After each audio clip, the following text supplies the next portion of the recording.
Hello, welcome to the Mediocre Takes podcast, the podcast where we share our mediocre takes on the shows and movies we watch.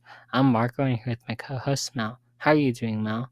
I forgot. Forgot I what? for I forgot to record my part of the Artist Alley video. Oh yeah, I remembered that, but I didn't tell you because I was like, she's never gonna do it anyway. So Yeah, okay, I get it. You called it. You called me not doing it. We get it, Marco. You knew I was gonna be a failure. it's okay. It's not that big of a deal. We'll do it this year, guys. Don't worry. Pinky promise. Are we going there again? I don't know. Oh, or do you mean if you want to, we can. It sounds like fun again, but you have to drive this time. Marco, I So don't yeah. have a car. Oh my god.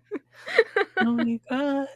Anyways, today we are talking about an animated TV show called Supa Team 4. Yeah, this takes place in Zambia, and it's basically about these four superheroes who meet this like spy in the old days, and it's about them teaming up and fighting bad guys. So yeah, let's just get started. Okay, episode 1. Strange tornadoes cause real havoc in Lusaka. Mama K recruits 4 students to become the new protectors. They discover Storm Drain was behind the attacks and defeat him. So I have a love-hate relationship with the goat, especially that one episode where it goes missing. Okay, so I like the transformations and all, but the dancing kind of surprised me, but mostly in a good way. In regards to like magical girl slash superhero transformations, this was so slay. Like it truly was fun to watch, and I didn't get tired of it after a while like I do with most other transformations. And I think part of it was because they looked so happy and they were dancing. My favorite part of the transformation was definitely how like their hair transformed as well.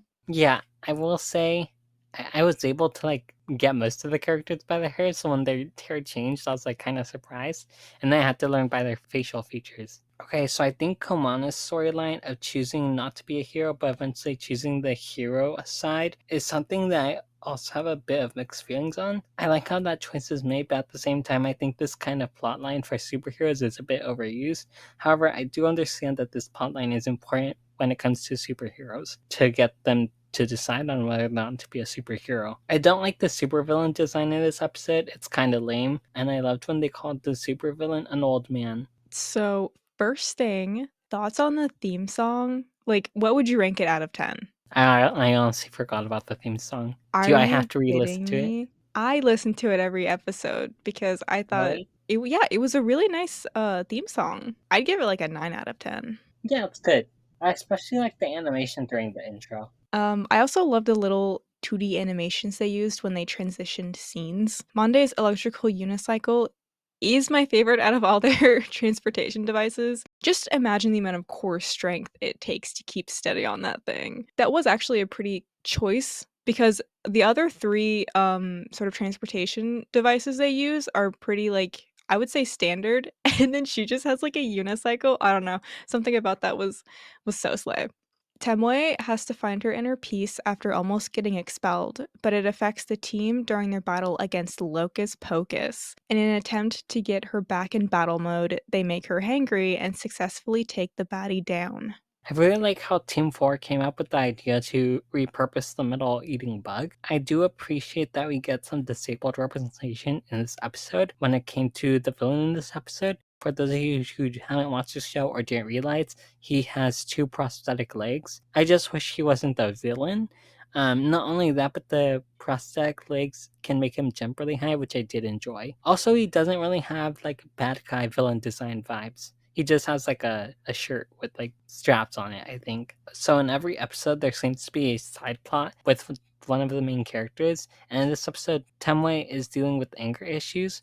I personally like how finding her happy place wasn't the perfect solution, and it only made her think of food and be distracted.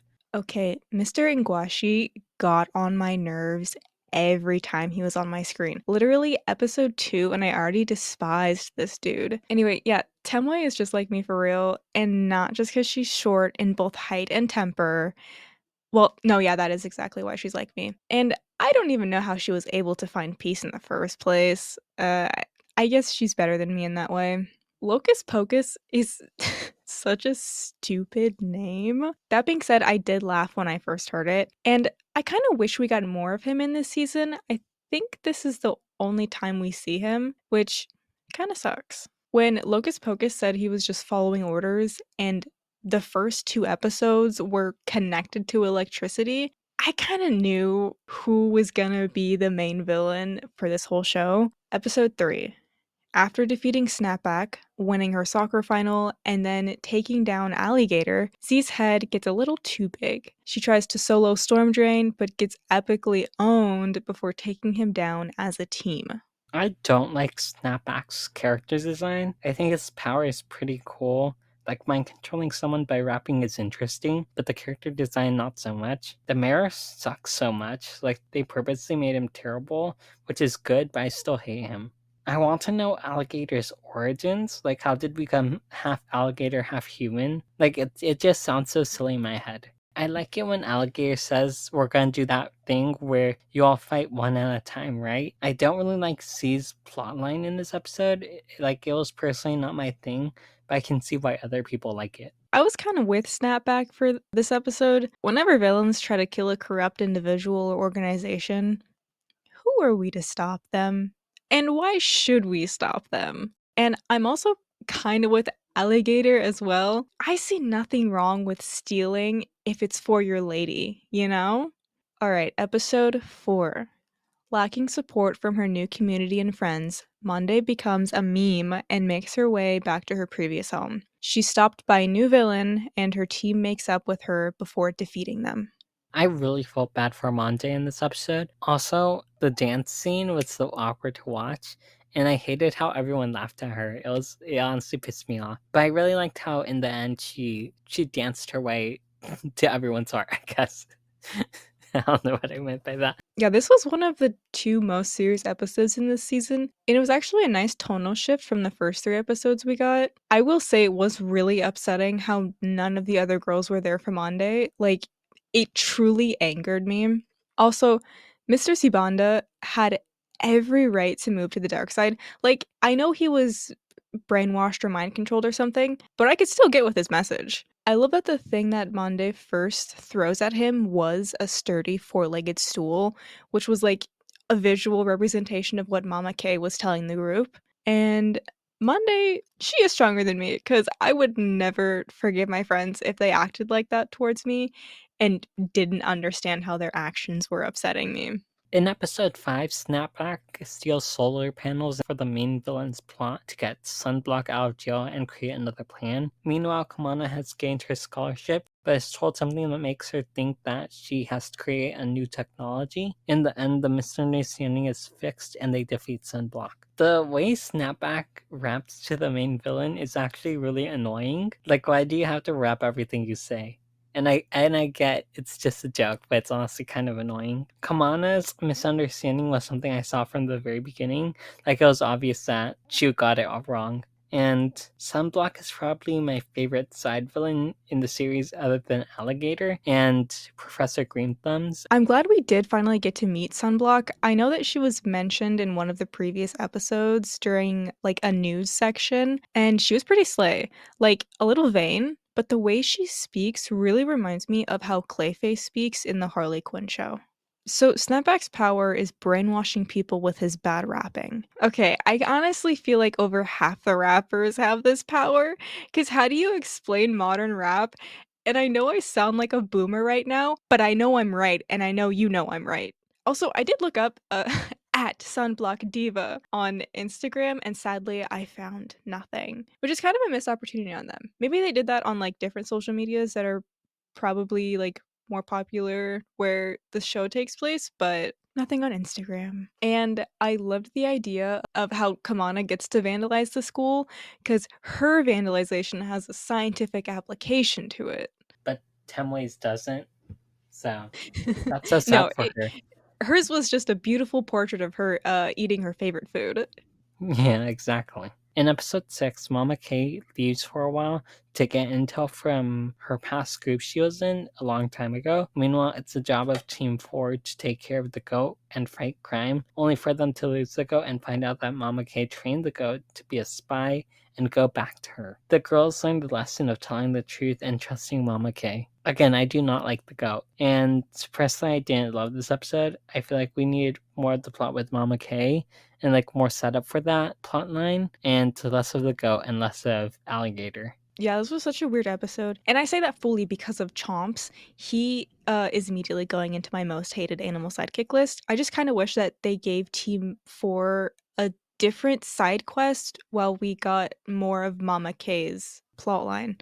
Like, I feel like this should have been a more Mama K heavy episode with just a little bit of Team 4 and Or at less, least, significantly less yeah, goat. yeah, definitely. Or they could have at least still had the amount of Mama K's plotline, but just a different plotline for Team 4, because Yeah. that would make this episode way better. The ghost name is Chomps, by the way, which I didn't get because, like, he bit someone, but he doesn't really, like like, if you're gonna name something Chomps, I sort of expect it to, like, be constantly biting shit, but he didn't even do that. In fact, he shitted more than he bit. Yeah, speaking of shitting, I understand horsing around, but weaponizing goat shit? I'm sorry, but I can't get behind that. Also, just in general, Chomps was more of an annoyance and a menace than Swiftwind, and I kinda didn't know that was possible, but it actually makes me really thankful that at least Chomps didn't speak. But yeah, Temwe thinking she ate Chomps and panicking was pretty funny. Like, hearing her stomach growl and her saying, "RIP," and then, like, cosplaying as Chomps, that was really funny. Uh, yeah, I wish he did die, though. Also, I know this is a children's cartoon, but how the fuck did the goat tie up Alligator? Like, I know supposedly he was taught to be a spy. Marco, he doesn't have opposable thumbs. Episode 7. In this episode, we learned about Mama K and her past, and how Chusei, the main supervillain for this season so far, or maybe it's a different supervillain, ruined her past and her friendship with her best friend by making her best friend forget all her memories. Basically, they made this headset that would retract all the important memories from Chusei, because Chusei uploaded government files into his brain, like a computer, and they created that so that way they can retrieve those memories. But in the end, it all went wrong and made Mama K's best friend forget all her memories entirely. The team is only more motivated to stop the bad guys. I like how the villains actually have a decent plan in this episode. Most of the other plans don't really show that much success. I really appreciate Mama K's background in this episode. It's really tragic to hear about, but it's also a really good story. I especially love how Chusei is used in this episode. Tomoe interrupting Mama K's story was kind of annoying. I kinda thought it was funny, especially when she was like, "Oh, that was so sad. Now I understand why you look older than you are." Like, that was so out of pocket, but that was so funny. Yeah, so I love the filter they put on for the flashbacks to make it look of its time. And I'm kind of confused on how Chi lost his eyesight. So we see him rush Chusi, and then Chusi uses like one of his smoke bombs to escape. And I feel like it's implied that the smoke blinded him. But like, I'm just confused if he used like a special smoke bomb specifically to blind Chi. And if that was the case, why didn't they try to make a distinction in the color of the smoke bomb to sort of imply that it was a different kind of bomb or just something like that? Because it really did confuse me.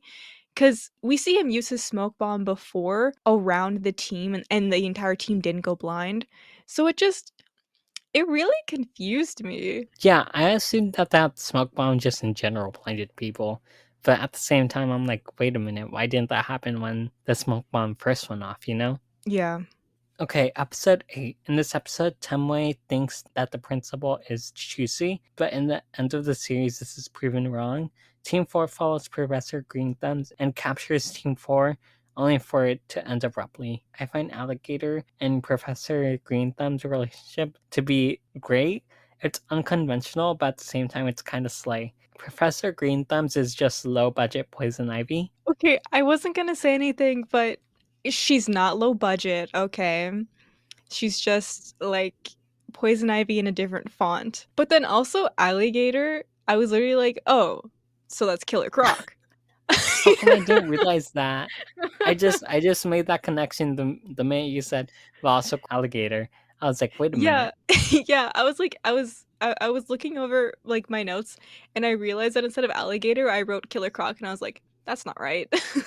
But yeah, I mean, listen, DC and Marvel have created, like, every superhero and villain in the world. I'm not surprised that there are other, like, villains or whatever that sort of look or act like other, like, established characters.